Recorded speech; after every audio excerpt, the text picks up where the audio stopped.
नमस्कार, स्वागत है आपका खबरें अभी तक में। मैं करण जयसिंह आपके साथ। खबरें अभी तक के स्पेशल कार्यक्रम कहानी कामयाबी में हम आपको हमेशा अलग अलग हस्तियों से रूबरू कराते हैं और आज भी हम हरियाणा के बहादुरों की नगरी कहे जाने वाले रेवाड़ी में मौजूद हैं और एक शख्सियत हमारे साथ हैं जिनका एक लंबा राजनीतिक करियर है। जी हां, हम बात कर रहे हैं रेवाड़ी से 2 बार विधानसभा का चुनाव लड़ चुके सतीश यादव की। सतीश जी, बहुत बहुत स्वागत है आपका खबरें अभी तक में। नमस्कार। सतीश जी, रेवाड़ी हरियाणा का एक ऐसा जिला है जिसका एक लंबा चौड़ा इतिहास है, लेकिन आज भी रेवाड़ी के लोगों को या हरियाणा के लोगों को इस इतिहास के बारे में ज्यादा मालूम नहीं है। मैं चाहूंगा आपसे कि एक बार रेवाड़ी के इतिहास के बारे में बताएं ताकि हमारे दर्शक समझ पाए। अगर आप चलेंगे द्वापर युग से तो श्री कृष्ण जी के भाई दाऊ जी हुए, सब जानते हैं उनको, उनकी ससुराल रही रेवाड़ी। उसके बाद आप चलेंगे, जब आपका ये मुगलों का जिस टाइम शासन था उस टाइम में हेमचंद्र विक्रमादित्य, हेमू सम्राट के नाम से जिनको जाना जाता है, जिन्होंने दिल्ली की गद्दी पे भी अपनी सत्ता काबिज की, वो भी यहीं के थे, यहीं से व्यापार करके वहाँ तक गए। और इस भारत देश का, इस हिंदुस्तान का दुर्भाग्य रहा कि पानीपत की लड़ाई में अकबर के साथ लड़ते हुए उनकी आंख में तीर लग गया, नहीं तो हमें उसी टाइम आज़ादी मिल जाती जो हम मुगलों के साथ उस टाइम लड़ाई लड़ रहे थे। और वो उसमें वीर गति को शहीद हो गए। और इस रेवाड़ी का और इस भारत देश का दुर्भाग्य की फिर दोबारा से वो गति जो जारी रही, जो दुर्भाग्य खत्म होना चाहिए तो वो नहीं हुआ। आज हमारे साथ साथ जो शहर हैं वो कहाँ से कहाँ चले गए। हमारी इस नगरी की पहचान, यहाँ एक रेलवे स्टेशन होता था मीटर गेज का, सबसे बड़ा एशिया में, आज वो पिछड़ गया। हमारे यहाँ इस नगरी की पहचान पीतल नगरी के नाम से जानते थे। मेरे कसेरा समाज के भाई हैं, उन्होंने अपनी दस्तकारी, अपनी मीनाकारी, अपनी छोटी छोटी अपनी कला के माध्यम से इसको विश्व के क्षेत्र में, विश्व के मानचित्र पे इस क्षेत्र की पहचान दिलाई। लेकिन अब धीरे धीरे उनको जो प्रोत्साहन मिलना चाहिए था पॉलिटिकल लोगों से, वो नहीं मिला। और अब उनकी जो पहचान थी वो धीरे धीरे खत्म हो गई। अब वो लोग या तो मजदूरी करते हैं या कहीं फैक्ट्रियों में जाते हैं या किसी ने दर्जी की दुकान कर ली या कोई और काम में वो आ गए। जिस काम के लिए वो पहचाने जाते थे वो खत्म हो गया। हमारे यहाँ मिठाई का अनेक, मैं पहले भी कई बार जिक्र कर चुका हूँ, रेवाड़ी की मिठाई बड़ी प्रसिद्ध है। चाहे वो हमारे एक यहाँ का सोन हलवा है अपने तीरथ भाई का, और चाहे बर्फ़ी की दुकान है, चाहे वो वासुदेव स्वीट्स हो, और चाहे वो अपने भोम सिंह हलवाई हो, और चाहे अपने और बाज़ार में अनेक जो दुकानें हैं, चाहे प्रभात स्वीट्स हो, और चाहे एक और है अपने गोकल गेट के ऊपर, अनेकों अनेक ऐसी स्वीट्स की दुकानें हैं जिनका बर्फ़ी का, रेवाड़ी का नाम लेते ही बर्फ़ी का नाम आता है। वो सब चीज़ें उन जो चीज़ों को उड़ान मिलनी चाहिए थी वो उड़ान नहीं मिली। और ये रेवाड़ी धीरे धीरे जो राव तुलाराम की नगरी, राव गोपाल देव की नगरी, हेमचंद्र विक्रमादित्य की नगरी, राव बलवीर सिंह की नगरी, बहन सुमित्रा जी की नगरी, जिसका बड़ा पौराणिक इतिहास, जिसका मैंने आपको SC ST से लेके, गरीबों से लेके, पढ़ाई से लेके, और वो महाराज जी जो है, वो जो वहाँ इतना सुंदर तालाब था, उसकी जो जाते थे आप जैसे लोग तो कहते थे श्रमदान करो, 4 इसमें से मिट्टी निकालो, तब वो इतनी सुंदर एक रमणीक जगह है। और यहीं से जो लोग शिक्षित हुए, आज आपने वनस्थली को सब जानते हैं। शायद रेवाड़ी के भगवत पत्री आश्रम को हम आपसे चर्चा करें, पुराने लोग आश्रम के बारे में जानते होंगे। अगर मेरे फादर साहब होते वो बता देते, मेरे दादाजी बता देते, आपके भी अगर कोई दादा परदादा वो जरूर बता देंगे, लेकिन आप नहीं बता पाएंगे। यहीं से शिक्षा लेके गई एक उस टाइम की एक बहन जी, और उन्होंने जाके वहाँ, उन बहन ने वहाँ वो सेंटर जो आज वो जिसका वनस्थली नाम है, जो लड़कियों को केवल शिक्षा दी जाती है, जिनको खादी की ड्रेस पहनाई जाती है, आज भी वहाँ AC नहीं है, मोबाइल फ़ोन की वो नहीं है, जैमर लगाए हुए हैं, और आज भी जैसे गुरुकुल आश्रम चलता है वो ऐसे चलाते हैं। वो यहीं से पढ़ के गई। और आज वो संस्था कहाँ है और हमारे यहाँ कहाँ है। तो जो भी कोई, मैं किसी राजनेता को कोसना नहीं चाहता, लेकिन उनकी सोच नहीं रही इस रेवाड़ी को आगे ले जाने की। उनको इस शहर को, इस इलाके को निरंतर मारने का प्रयास रहा। वो आपके सामने उसका फल है कि आज हम शहर में जब घुसते हैं तो हालात क्या है। बिल्कुल, आगे इससे बात करेंगे, उस बारे में चर्चा करेंगे, लेकिन बड़ा दिलचस्प इतिहास है रेवाड़ी का। रेवाड़ी को ब्रास सिटी के नाम से भी जाना जाता था, आपने भी जिक्र किया अभी। क्या वजह रही, क्यों व्यापार बंद हो गया वो, और क्या कारण रहे उसके? जयपुर में मीनाकारी का काम होता है, जो आप गहने बनवाते हैं, उनमें बाहर से एक तुर्मुलिन स्टोन आता है, उस पर कोई ड्यूटी नहीं थी, अभी इस सरकार ने लगाई है, पहले कोई ड्यूटी नहीं थी। वो तुर्मुलिन इसलिए उसको इसलिए मंगाया जाता था कि जो यहाँ हजारों लोग, उनको रोजगार मिले और उस पर कोई ड्यूटी मत लो, इससे लाखों लोगों का घर चलेगा। हमने इस तरह का यहाँ प्रयास रेवाड़ी में उन कसेरा समाज के लिए कोई नहीं हुआ, चाहे कोई नेता रहा हो, उन्होंने इस तरह का प्रयास नहीं किया। तो उनकी जो कला थी वो धीरे धीरे, आज जैसे अब ये जो मेरे कुमार भाई हैं, ये जो मटका बनाते हैं आज उसको हम नहीं खरीद रहे, तो उनकी भी धीरे धीरे संख्या कम हो रही है। एसी और फ्रिज पे हम इन पे आधारित हो गए। उसी तरह से जो हमारे ये गडरिया जिनको लोहार कहते हैं, इनकी भी इनकी कला की मदद नहीं की, इनकी कला की पहचान नहीं की, तो इनका भी धीरे धीरे जो व्यापार है, जो काम है, वो धीरे धीरे छिन पड़ता जा रहा है। 3 बार आप डिस्ट्रिक्ट एसोसिएशन के प्रेसिडेंट रह चुके हैं, 2 बार विधानसभा का चुनाव भी लड़ा आपने। मैं जानना चाहूंगा कि राजनीतिक करियर की शुरुआत कहां से हुई? युवा नेता के तौर पर भी आपको देखा जाता है। मैं 2001 में पहली बार डिस्ट्रिक्ट बार का प्रेसिडेंट बना। 11-12 दिन की मेरी वकालत थी और यंगेस्ट था, मतलब 27-28 साल मेरी उम्र थी। यानी 11 दिन की वकालत में आप प्रेसिडेंट बन गए? 11 दिन की वकालत में मैं प्रेसिडेंट बन गया। शायद देश में पहली बार हुआ होगा ऐसा। अब ये तो खैर मेरे पास इस बात का रिकॉर्ड नहीं है, लेकिन ऐसा कहते हैं, ऐसा किस्सा नहीं मिलता। और उसमें जो मुझसे मेरे साथियों ने उम्मीद की, अब वो कहते हैं कि मैंने पूरा किया। और अगर आप कभी आपका मौका लगे तो बाहर में जाके आप उनसे पूछोगे, ज़्यादा बेहतर होगा। मैं अपने मुँह से तो क्या, अपने मुख से अच्छा नहीं लगता ये बातें कहता हुआ।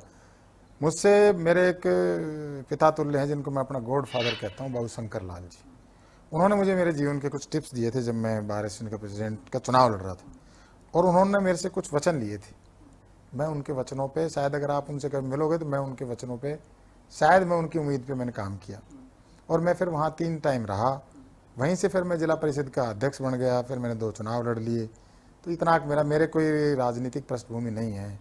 मैं तो एक आम बच्चा, एक आम घर का नौजवान जिस तरह से राजनीति में आ जाए पर चांस, बिना किसी आका और काका के, बिना किसी राजनीतिक पार्टी के, उस तरह से आगे बढ़ने का काम किया। और उसमें मेरे वकील भाइयों को मैं सदैव, यंगस्टर का, जिन लोगों ने मुझे बनाया उस टाइम में, जो नए नए जो वकील साथी आए थे, उन लोगों ने मुझमें एक उम्मीद और की किरण दिखाई दी कि भाई ये शायद हमारे लिए कुछ करेगा। तो मैंने शायद उन भाइयों के लिए अपनी तरफ से जो मुझसे बन पड़ा, हो सकता है मुझसे भी कुछ कमियां रही हो, मैंने करने का प्रयास किया। उसी का नतीजा था, उन्होंने 3 बार बनाया। चौथी बार मैं ही, जब तीसरी बार वोट ऑफ थैंक्स के लिए हम बैठे थे, तीसरी बार बन के, तो मैंने खड़े होकर बार में ये कहा कि मैं अगला चुनाव अब बार का नहीं लड़ूंगा, होगा। रेवाड़ी में मौजूद है और हमारे साथ सतीश यादव हैं। सतीश जी, रेवाड़ी की बात कर रहे थे हम। रेवाड़ी को अहिरवाल क्षेत्र का लंदन कहा जाता था, लेकिन जिस विकास का हकदार रेवाड़ी है, शायद वो उससे कहीं ना कहीं वंचित रहा है। क्या मानते हैं आप ऐसा? निश्चित तौर पे भाई साहब, रेवाड़ी, आपसे मैंने अपने, जब पहले हम बात कर रहे थे ब्रेक से पहले, तो मैंने रेवाड़ी का आपको इतिहास बताया। इसके समकक्ष रोहतक था। रेवाड़ी का अहिर कॉलेज और रोहतक का जाट कॉलेज। आज रेवाड़ी कहाँ है और रोहतक कहाँ है? गुड़गांव का ठीक ढंग से रेवाड़ी के मुकाबले में लोग व्यापार करने भी रेवाड़ी आते थे, गुड़गांव से, इवन अलवर से भी यहाँ व्यापार करने आते थे। आज हमारे सराउंडिंग जो छोटे छोटे शहर हैं, नीमराना और भिवाड़ी को ले लीजिए, वो भी हमसे आगे चले गए। रेवाड़ी हमेशा 2 अहिरवार राजा का क्षेत्र रहा है। किसी नेता को आगे नहीं आने दिया जाता और विकास भी यहाँ पर उतना नहीं हो पा रहा है। जनता भी नाराज है इससे। क्या मानते हैं, क्यों कोई नेता आगे नहीं आ पाता 2 राव साहब के बीच में? भाई साहब, 2 घरानों ने आज तक इस रेवाड़ी को अपनी बपोती समझ रखा है। कोई मेरा जैसा, कोई आम आदमी, कोई और किसी गांव का नौजवान आगे आता है तो उनको ये मिल के मार देते हैं कि हम नूरा कुश्ती लड़ रहे हैं। एक लोकसभा में रहेगा, एक विधानसभा में रहेगा। हमारे जब हित आगे आड़े आएंगे तो हम रात के अंधेरे में एक हो जाएंगे। हम किसी मजदूर के, किसी वकील के, किसी गरीब के, किसी किसान के, किसी बैकवर्ड के बेटे को आगे नहीं आने देंगे। हमें अपने परिवार, अपनी संतान, चाहे वो लायक है चाहे वो नालायक है, उनको आगे बढ़ाना है। हमने इलाके के विकास से मतलब नहीं है। हमने जो भी कोई सरकार रहनी है उसको गाड़ियाँ बकनी है, चाहे वो कोई चीफ मिनिस्टर रहे, चाहे वो जब से हरियाणा बना चौधरी बंसीलाल से उठा के राज मनोहर लाल खट्टर जी तक ले लीजिए। जो हमारे यहाँ के कुछ 2 ही राजघराने रहे, जो राजघराने ही हैं वो अब राजा वही हैं दोनों, उनका काम रहा चीफ मिनिस्टरों को कोसना। और मैं एक बात का हमेशा पक्षधर रहा हूँ, मुख्यमंत्री मुख्यमंत्री है। अगर आपका जनप्रतिनिधि मुख्यमंत्री से बना के चलेगा तो निश्चित तौर पे इलाके में विकास होगा। और इनके झगड़े के बाद भी अगर कोई छोटा मोटा काम हुआ तो किया, सरकारों ने करने का प्रयास किया कि इन लोगों ने तो अपनी लड़ाई अपने खुद के, अगर मैं कहता हूं ईमानदारी से इन दोनों घरानों की संपत्ति की जांच करा ली जाए। आज कहते हैं कि भाई ईमानदारों की सरकार है, करा लो, पता लग जाए, दूध का दूध पानी का पानी हो जाए कि ये कहाँ कहाँ तो रहते हैं, इनके कहाँ कहाँ ठिकाने हैं, और ये आपकी ताकत से ये कहाँ पहुँच गए। इनके गुड़गांव में कितने आलीशान घर हैं, इनके कितने अच्छे शानदार फार्म हाउस है, ये किस तरह की लेविश लाइफ जीते हैं। और यहाँ का आम आदमी, गरीब आदमी आज एक पानी के मटके के लिए तरस रहा है। एक गांव में जो यहाँ के जनप्रतिनिधियों के गांव में पानी के मटके के लिए लोग जाम लगाती हैं, महिलाएं खड़ी होकर जाम लगाती हैं, उनके सीवर युक्त पानी उनके घरों में जाता है और उनके घरों में पानी भी पता नहीं कहाँ कहाँ से आता है, पहाड़ों से आता है, पहाड़ों पे रहते हैं। एक रहते हैं इतनी महंगी महंगी बिल्डिंगों में जिनकी कीमत 20-20 करोड़ रुपए, उनके गाड़ियां ऐसी खड़ी है नीचे 2-2 4-4 करोड़ रुपए की, उनके बच्चे क्या ऐसे और आराम से रहते हैं, हमारी ताकत से रहते हैं। और उन्होंने हमें यही सिखाया कि हम सरकार से लड़ रहे हैं, आपके हितों के, हमारे नहीं लड़ रहे। सरकार ने, चौधरी देवीलाल की बात करूं तो चौधरी देवीलाल ने यहाँ कुछ दिया, बहुत कुछ दिया। राव तुलाराम को स्टैचू दी, राव जिला बनाया, स्टेडियम बनाया, आपके रीजनल सेंटर बनाया। उसके नाम एक बड़ा नाम आता है चौधरी भूपेंद्र सिंह हुड्डा का। 10 साल यहाँ कांग्रेस की शासन रही जिसमें हम राजनीतिक रूप से परिपक्व हुए। मैं जिस समय में जिला परिषद का अध्यक्ष रहा, मैं तो उसी कह सकता हूँ, पीछे हम किसी को कोसना नहीं चाहते, लेकिन मैं तो उसी की बात कर सकता हूँ। चौधरी भूपेंद्र सिंह हुड्डा ने महेंद्रगढ़ से लेके, सेंट्रल यूनिवर्सिटी से लेके, सैनिक स्कूल से लेके, मीरपुर यूनिवर्सिटी से लेके, रेवाड़ी में कॉलेज से लेके, गुरावड़ा में कॉलेज से लेके, कोसली में रीजनल सेंटर से लेके, डिफेंस यूनिवर्सिटी से लेके, और आपके राव तुलाराम राव वीरेंद्र सिंह के नाम से इंजीनियरिंग कॉलेज ढेणा से लेके, खरखड़ा में कॉलेज से लेके, सारणवास में ITI और पशुओं का इतना बेहतरीन अस्पताल है कि शायद गुड़गांव का मेडिसिटी फेल हो जाए, जो पशुओं का इतना बढ़िया हॉस्पिटल बना हुआ है। वो इतने काम कराए, लेकिन उसके विरोधी कौन थे? 2 लोग थे। जो यहाँ के जो सत्ता में लोग बैठे थे उनका विरोध करते थे, वे हुड्डा विरोधी है। चौधरी ओम प्रकाश चौटाला इसे लोग का विरोधी है, चौधरी देवीलाल विरोधी, जाट का तबका लगा के हमारी कौम को बावड़ा बनाते रहे, हम पे तोहमत लगाते रहे कि भाई ये तो जाटों के नेता है। अरे जाटों के नेता है तो इतने काम क्यों हो गए? राव तुलाराम के बारे में अपशब्द कहने वाले चौधरी बंसीलाल, उनकी छुट्टी निरस्त कर दी और उनके बारे में ना जाने क्या क्या कहा। उस वजारत में तो एक हमारे भाई भी थे, उसमें शामिल थे, जो उनके वंशज अपने आप को कहलाते हैं। लेकिन चौधरी देवीलाल ने उनका इस्तकबाल बहाल किया, उनका नाम ऊंचा किया, उनका स्टैचू लगा के गए, और राव तुलाराम के नाम से छुट्टी। तो वो जाट तो वो चौधरी देवीलाल भी थे। ये जब तक इस इलाके को आप धर्म और जात के नाम पे बांटते रहोगे, हमको इस बात से लड़ाते रहोगे, इलाके का विकास नहीं होगा, इनका विकास होगा। अब ये तो इलाके को देखना है कि हमें इनका राज चाहिए या किसी आम भाई का चाहिए। वो आम भाई कोई अकेला सतीश यादव नहीं है, अनेक विधानसभाएं हैं, जिला परिषदें हैं, सरपंच हैं, कि वो इनके बने या आम आदमी बने। अच्छा, दोनों राव साहब सरकार में रहे हैं, लेकिन उसके बावजूद भी रेवाड़ी का विकास नहीं हो पाया। भाई साहब, भ्रष्टाचार एक बहुत बड़ा कारण है। आज आप आए हो, अभी एक हमारे यहाँ ना रेलवे, नहीं सॉरी, ये वो है अपने ओवरब्रिज जिससे आप आए दिल्ली रोड पे, उस ब्रिज के नीचे गड्ढे हैं। आज से 5 दिन पहले एक नौजवान की उसमें डेथ हो गई, उसका टायर फट गया, डेथ हो गई। और मैं पुरानी बातों पे भी ले जाऊंगा आपको। हमारे यहाँ से भाई विधायक है, मेरा छोटा भाई है, उसको मैं कुछ कहना नहीं चाहता। विपक्ष ने, उसके पिताजी ने जो किया, पिताजी से बात करें, उस बच्चे क्या कहें, भाई मेरा भतीजा है वो। उसकी स्टेटमेंट आई, मैं हंसा उस बात पे। कहता है मेरा भतीजा कि केस दर्ज होने चाहिए इन लोगों के खिलाफ। वो कमेटी की कई बार बात करते हैं, कमेटी में बड़ा भ्रष्टाचार है। मैं उससे कहूँगा बेटा पहले पिताजी से सवाल किया कर घर में बैठ के कि पिताजी ये सड़क की इनका दुर्दशा कौन? आप तो मिनिस्टर भी रहे थे, सड़क के मिनिस्टर भी रहे थे, बिजली मंत्री भी आप रहे थे, इस कमेटी में भ्रष्टाचार का जनक कौन है? वो आप रहे थे। और हमारे यहाँ का, अब तो इस रोड पे एक मौत हुई है, अनेक मौतें पहले भी हुई जो वो नहीं है, चर्चा में नहीं है। हमारे यहाँ एक डॉक्टर हैं, मेरे बड़े भाई, ये बहुत ही बड़े डॉक्टर हैं रेवाड़ी के, और सही मायने में डॉक्टर है इस रेवाड़ी के, डॉक्टर अनिल यादव। उनके बेटे की भी डेथ इसी कारण हुई थी कि उनके पिताजी उस टाइम मिनिस्टर थे, वो पुल जो है उसकी दोनों तरफ रेलिंग नहीं बनी हुई थी नहर पे, और उस बच्चे की कार नहर में गिर गई थी। तो उसकी मौत का जिम्मेदार कौन है? अपने पापा से पूछना। अगर आप इसकी, मैं कहता हूँ ये प्रशासन जिम्मेदार है, लेकिन अपनी जिम्मेदारी मानो कि आप लोगों ने उस टाइम में क्या किया। जब आपको सत्ता मिली उस टाइम तो आपने अपने स्कूल और कॉलेज बढ़ाए, अपने आप को आगे बढ़ाया, या मुख्यमंत्री को गालियाँ दी। आपने इस इलाके के विकास की क्यों नहीं सोची? आपने इस कमेटी में भ्रष्टाचार क्यों नहीं खत्म किया? आपने क्यों अपने कमेटी में अपने रिश्तेदारों को आगे बढ़ाया? मेरा तो इतना ही सवाल है। मेरा लड़ाई कांग्रेस और भारतीय जनता पार्टी से लड़ाई नहीं है, मेरी लड़ाई मनोहर लाल खट्टर जी से नहीं है। मेरी लड़ाई तो जो इस इलाके में ये जो हमारी काली भेड़ जो बैठी है, जो इस इलाके को निरंतर दोहन कर रही है, जो इस नौजवान का हक खा रही है, जो गरीब को आगे नहीं बढ़ने दे रही, जो SC ST के काम नहीं होने दे रही, जिनके ये पुरखे कहलाते हैं, उनके पुरखों ने तो यहाँ अछूत विद्यालय चलाया, इनके पुरखों ने जिनकी ये गद्दी बैठे हैं, उन लोगों ने यहाँ अस्पतालों के लिए काम किया कि लोगों की आंख फ्री में बनवानी है। उन लोगों ने यहाँ एजुकेशन का हब बनाने की कोशिश की, जेबीटी क्लास गरीब बच्चों के लिए चलवाई कि गरीब लड़कियां यहाँ से जेबीटी करके जाएगी और पढ़ाएगी। उन लोगों ने उनका संस्थाओं का नाम बदलने का काम किया, उन संस्थाओं को खत्म करने का काम किया, उनका नाम आगे नहीं बढ़ाया। झगड़ा उनके साथ है, झगड़ा हमारा खट्टर साहब से है ही नहीं, झगड़ा हमारे हुड्डा साहब से है ही नहीं। हम तो धन्यवादी है चौधरी देवीलाल के, हम धन्यवादी है चौधरी भूपेंद्र सिंह हुड्डा के, हम धन्यवादी हैं आज मनोहर लाल जी खट्टर के कि वे चलो कोई बात नहीं। लेकिन आप इनका देखो तो सही कि जो लोग हैं जो यहाँ सत्ता में बैठे हैं ये क्या कर रहे हैं। ये अपनी पार्टियों को गाली देने लग जाएंगे जब इनका मकसद हल नहीं होगा, अपनी सरकार को गाली देने लग जाएंगे। इनका काम ही यही है और उससे इलाका पिछड़ रहा है। अच्छा, आप एक बात कर ही रहे हो और मैं भी यही जानना चाहता हूं कि पार्टी में होने के बावजूद और एक गद्दी मिलने के बावजूद सीएम के साथ नोकझोंक रहती है नेताओं की, और खास तौर से अगर अहिरवाल क्षेत्र की बात करें तो कहीं ना कहीं जनता को नुकसान हो रहा है इन सब चीजों से। ऐसा जनता जिस दिन इस बात को समझ लेगी ना, इनका इलाज कर देगी। ये जनता इस बात को नहीं समझ रही कि ये लड़ाई नहीं लड़ रहे, ये केवल अपनी बात पक्की कर रहे हैं कि हमारी सीएम से बनती नहीं, हमारी चलती नहीं। इनके सब काम होते हैं, ये अपने सब काम करा लेते हैं। ये केवल हमारे को बेवकूफ़ बना रहे ताकि लोगों के काम ना कराने पड़ जाए।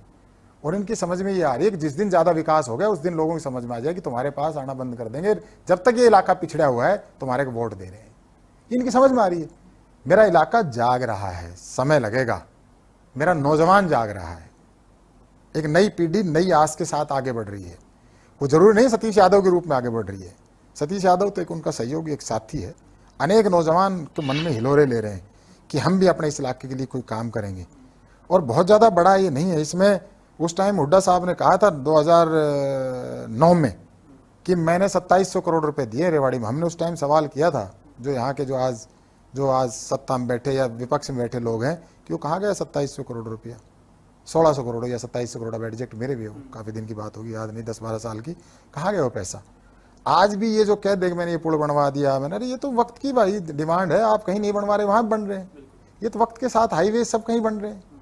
आपका जो होना चाहिए था, आपका काम ये प्रशासन को, आज म्युनिसिपल कमेटी की ये हालात है भाई साहब, ना प्रॉपर्टी आईडी बनती, ना गरीब का गुलाबी और पीला राशन कार्ड बनता, ना किसी गरीब की सड़क बनती, ना उसके सीवरेज साफ होते। कमेटी में आप जन्म और मृत्यु प्रमाण पत्र के लिए पैसे लेके घूमते हो, कोई सिंगल विंडो नहीं है जहां आप जाके काम करा लो। वही जो डर रहा था वही है। और मैं तो जो कहा भी था पहले भी कि जो अभी चेयरपर्सन बनी है वो मेरी भी भाभी है कि वो इस सिस्टम को ठीक करे, हम उनके सहयोगी हैं। और ये शहर बड़ा दुखी और परेशान है। आज 7000 के लगभग प्रॉपर्टी आईडी के पेंडिंग है फाइलें शहर में। आज आपके शहर के सर्कुलर रोड की हालात, शहर के मॉडल टाउन की हालात, शहर के, अब मैं सुबह उस पे गया गढ़ी बोलनी रोड पे, गढ़ी बोलनी रोड पे मेरी गाड़ी, गढ़ी बोलनी रोड टूटा पड़ा है और मेरी गाड़ी का टायर, जबकि काफ़ी ऊंची गाड़ी है, उसका टायर भी वो नीचे टिक गई। आम आदमी को स्कूटर पे, कोई मोटरसाइकिल पे जाएगा, निश्चित तौर पे उसके साथ क्या हादसा हो जाए। एक नौजवान को तो हमने खोया ये 4-5 दिन पहले से। तो ये जो सत्ता में बैठे लोग हैं इनको नहीं दिखता, आते ही नहीं है। आते हैं तो काले चश्मे लगा के आते हैं। ये चाहते ही नहीं यहाँ विकास। यहाँ का विकास कोई कराएगा जो यहाँ का बेटा होगा, जिसकी सोच काम की होगी, जो सरकार से लड़ के नहीं चलेगा, सरकार से बना के चलेगा। बिल्कुल बिल्कुल, सरकार से बना के चलेंगे तभी विकास हो पाएगा। रेवाड़ी की समस्याओं की बात करें तो, क्योंकि आप बहुत समय से राजनीतिक करियर में भी सक्रिय हैं, क्या समस्याएं हैं रेवाड़ी की जनता की और क्या देखते हैं आप, कैसे वो ठीक हो सकती है? ऐसा पिछले 30 साल से धारवाड़ा क्षेत्र में भिवाड़ी का गंदा पानी आता है, केमिकल युक्त, आ ही रहा है राजस्थान से। बाईपास की अब चर्चा कर रहे हैं कि भाई हमारे यहाँ के माननीय साहब ने बाईपास बनवा दिया। भाई बाईपास की भाई बड़ी भारी बधाई हो। अरे 30 साल से जनता ने, जो 30 साल आपने जनता खा ली उसका कौन देगा जवाब? आज तो सबके छोटे छोटे शहरों के बाईपास बन रहे। चलो हम आपका यहाँ भी धन्यवाद कर देंगे, चलो आपने बनवा दिया। धारवाड़ा की हालात ये है, इंडस्ट्री एरिया है वहाँ धारवाड़ा में, धारवाड़ा इंडस्ट्रियल एरिया कभी भिवाड़ी से आगे था। उसकी हालात जाके देखो, इतना गंदगी है वहाँ कि कोई कैसे इंडस्ट्री चलाए वहाँ, मेरी समझ में नहीं आता। उस पर किसी का ध्यान नहीं है। आप रेवाड़ी में आओगे, आज भी बेसाय रसाय जानवर लोगों की जानलेवा साबित हो रहे हैं। आज भी हाई टेंशन बिजली की तारें घरों के ऊपर से लोगों की जान ले रही है। आज भी सड़कों में गड्ढे, सीवर जाम है, सफाई व्यवस्था नहीं है। गढ़ी बोलनी रोड के ऊपर कई दिन से लाइट लगाई थी लाखों रुपए खर्च करके, उसका आज तक ये समाधान नहीं हो पाया कि ये पीडब्ल्यूडी इसको देखेगा, म्युनिसिपल कमेटी देखेगी, हुड्डा देखेगा। देखेगा कौन? वो कहते हैं लगा दी और कुछ दिन में वो खराब हो जाएगी, खत्म हो जाएगी। वो लाखों रुपए जो टैक्स पेयर का पैसा वो बेकार हो जाएगा। आज तक वो जली नहीं है। इंडियन नेशनल लोकदल में आप पहले भी थे, अब ओम प्रकाश चौटाला बाहर आ गए हैं, कहीं ना कहीं मजबूत होती हुई दिखाई दे रही है। क्या आप सतीश यादव दोबारा वापस जाएंगे? भाई साहब नहीं जाऊंगा। मैं चौधरी ओम प्रकाश चौटाला मेरे पिता समान है, और सच बताऊं उन्होंने मेरी बहुत मदद की, उनसे बहुत कुछ सीखने को मिला। लेकिन जो राजनीतिक जो धरती है ना, वो लोकदल की यहाँ उनकी वो जो फसल है कम है। मैंने खूब कोशिश करी कि वे हम उस फसल को यहाँ उसको इस लायक बनाए कि वो लोकदल की यहाँ फसल लहलाए, लेकिन मैं कामयाब नहीं हो पाया।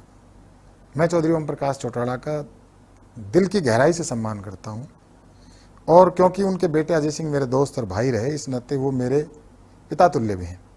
और मैं उनके साथ रहूं या ना रहूं, लेकिन मैंने हमेशा उनको अपने पिता के रूप में उनका सम्मान किया, और जीवन भर करते रहेंगे। परमात्मा उनको लंबी उम्र दे, अच्छा स्वास्थ्य दे, और खूब मतलब वो चाहते हैं भाई वो अपना सब काम वो करेंगे, उनको परमात्मा उनको इतना बल दे।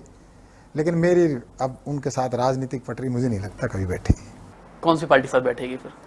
अब ये तो आज मैं नहीं कह सकता कौन सी पार्टी के साथ बैठेगी, लेकिन जो मेरे इस रेवाड़ी के लिए मेरी बात को जो मान दे कि भाई हम रेवाड़ी को मिल के आगे बढ़ाएंगे, यहाँ काम करेंगे, इस दक्षिण हरियाणा में काम करेंगे, चाहे वो पानी पे काम हो, चाहे वो नहरों पे काम हो, चाहे वो बिजली पे काम हो, चाहे नौजवान की बात हो, चाहे गरीब को न्याय दिलाने की बात हो, चाहे SC ST की बात हो, चाहे बैकवर्ड को न्याय दिलाने की बात हो, चाहे किसी बेटी और बहन का कोई काम हो, जो हमारे को इस बात में जो साथ निभाएगा, जो कहेगा कहाँ सतीश भाई आप यहाँ, क्योंकि अब मैं भी 50 साल का हो गया और मैं भी अब बच्चा नहीं हूँ, मेरे को भी सारी बातों की पहचान भी है, मैं ये समझ भी रहा हूँ कि इलाका क्या चाहता है।